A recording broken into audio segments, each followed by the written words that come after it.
नमस्कार दोस्तों, स्वागत है आपका एक बार फिर से आपके अपने यूट्यूब चैनल पर। आज मैं आप सभी लोग के लिए एक बेटी सुहाग गीत लाई हूँ। उम्मीद है आपको ज़रूर पसंद आएगा। इस गीत को पूरा सुनिएगा और कमेंट में लिखिएगा कि गीत आपको कैसा लगा। चैनल पर पहली बार आए हैं तो प्लीज़ हमारे चैनल को सब्सक्राइब कर लीजिए, गाने को लाइक और शेयर करिएगा। कवने निदेशवा से उड़ेला बदरिया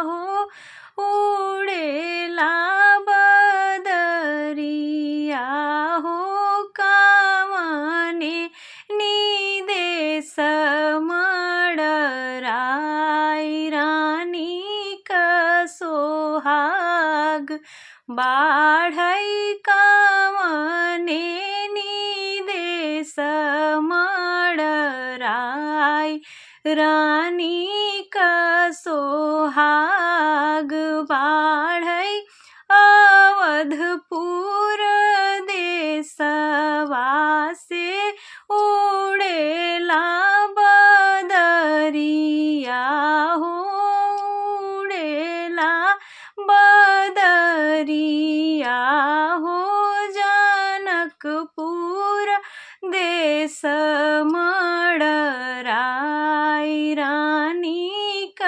सोहाग बाढ़ई जनकपुर देश मडराई रानी क सोहाग बाढ़ई भीतरा से निकलिनी माया हो, कवनी देई माया हो, कवनी देई सोनौ बदरी अरज हमार रानी क सोहाग बाढ़ई सोनौ बदरी अरज हमार रानी क सोहाग बाढ़ई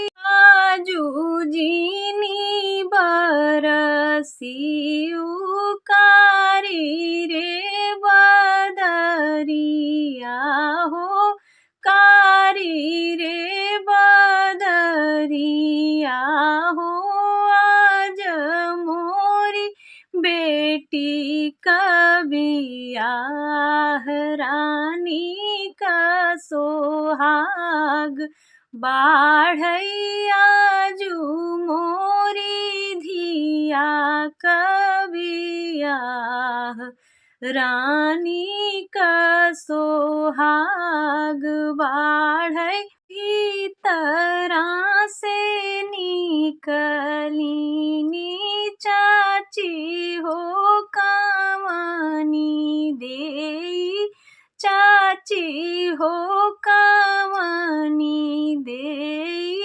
सोनौ बदरी अरज हमार रानी क सोहाग बाढ़ई सोनौ बदरी अरज हमार रानी क सोहाग बाढ़ई आजू जीनी बरसी उकारी रे बदरिया हो, कारी रे बदरिया हो, आजू मोरी बेटी कबियाह नाजो क सोहाग बाढ़ई आजू मोरी धिया कबियाह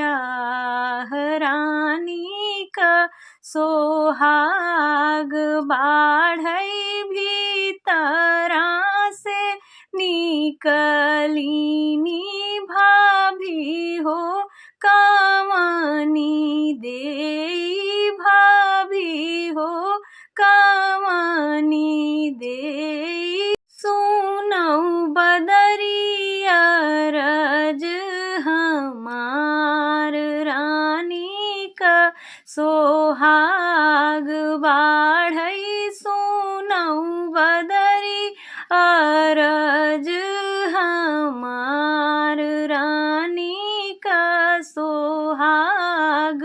बाढ़ैया जूझिनी बरसियु कारी रे बदरिया हो कारी रे बदरिया हो आजू मोरे नंदी कबियाह नाजो का सोहाग बाढ़ैया जू मोरे ननदी कबियाह रानी का सोहाग बाढ़ै का मानेनी देसवा से उड़ेला बदरिया हो उड़ेला बदरिया हो